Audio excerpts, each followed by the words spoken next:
Floyd opened up a can of worms. So who are the top 5 boxers of all time? We are making the rounds. Jim Basketball alongside Brian Campbell. The Hall of Famer Nigel Collins will join us in a moment.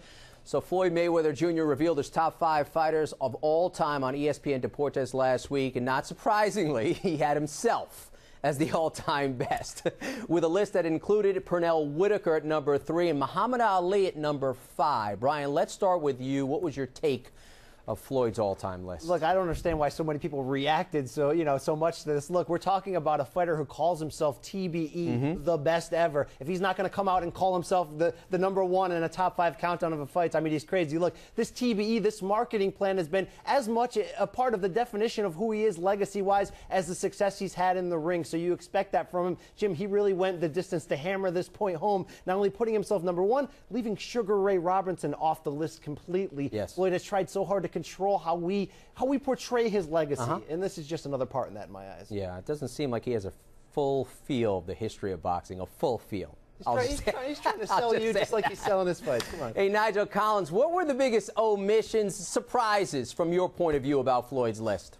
Well, first of all, before I answer that question, asking Floyd to do this is like Snow White's stepmother, looking in the magic mirror and saying, who's the fairest of them all? I mean, it's an exercise in narcissism. But I really have to agree with what Brian said. I noticed that all of the fighters on Floyd's top 5 were relatively contemporary fighters, but only reinforces our opinion that he has a very slim knowledge of boxing history. Absolutely. He absolutely does. And he kind of took a swipe at Muhammad Ali as well. So we take a shot at Floyd. But how about you guys? We're going to start with you, Brian.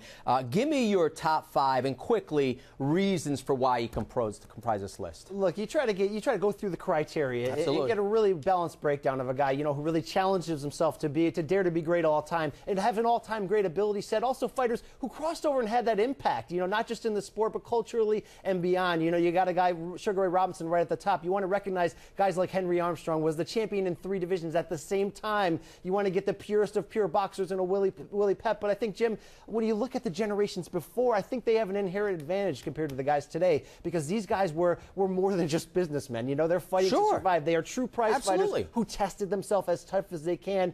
Fighters today don't really have that push, that need to as much. I think I'm going to lean to a guy who fought 150 times. We know everything we know about him than some of the more recent guys. Yeah, and I'm a big proponent, despite the win-loss record. Put that aside. If you fought tough opponents, even if you lost against those, at least you fought the best in your era. Yeah, absolutely. Nigel, very surprised, I must admit, that you didn't include Muhammad Ali. How did you arrive at your top 5? Well, you could have had about 15 or 20 people that could have been on that list, pick and choose and move them around. But this is my personal opinion.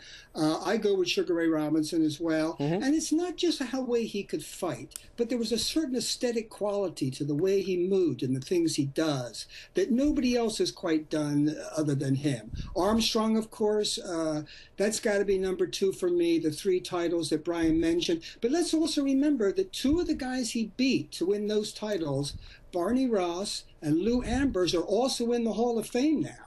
And hey, listen, in 1937, Armstrong went 27-0 with 26 knockouts. Top that.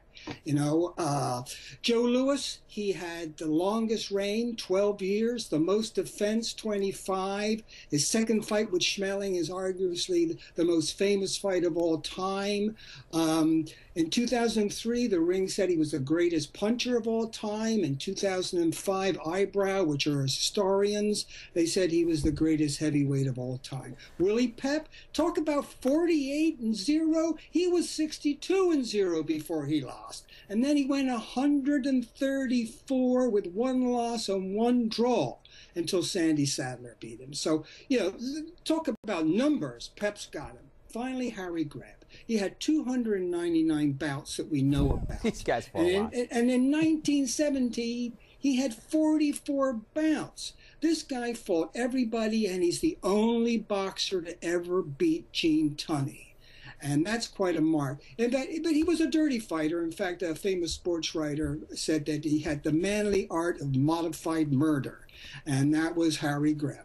Hey, don't forget Armstrong, bare knuckles, huh? Bare knuckles. You got to give him extra credit for that. Nigel, quickly here. How close was Floyd being on your list since he had himself as number one? Well, to tell you the truth, I haven't done the whole list yet, but I would say he'd definitely be in the top 20, top 25. Brian? I'm comfortable with Floyd being at the end of my top 20, but here's the thing. The guys that were the all-time best of all time, they wanted to leave no doubt that they were the best. Floyd has left a little bit of doubt. Absolutely, yes. I don't doubt his talent. I think he would have beaten anybody in his era. But when you leave that doubt, you pay the price for that. He's been all about the money. Yeah, no Sugar Ray Leonard, no Marvin Hagler, no Muhammad Ali in one case. That is the top 5 all-time. A conversation, by the way, that can last a lifetime. We are making the rounds for Brian Campbell and Nigel Collins. I'm Jim Baskel. Thanks for watching.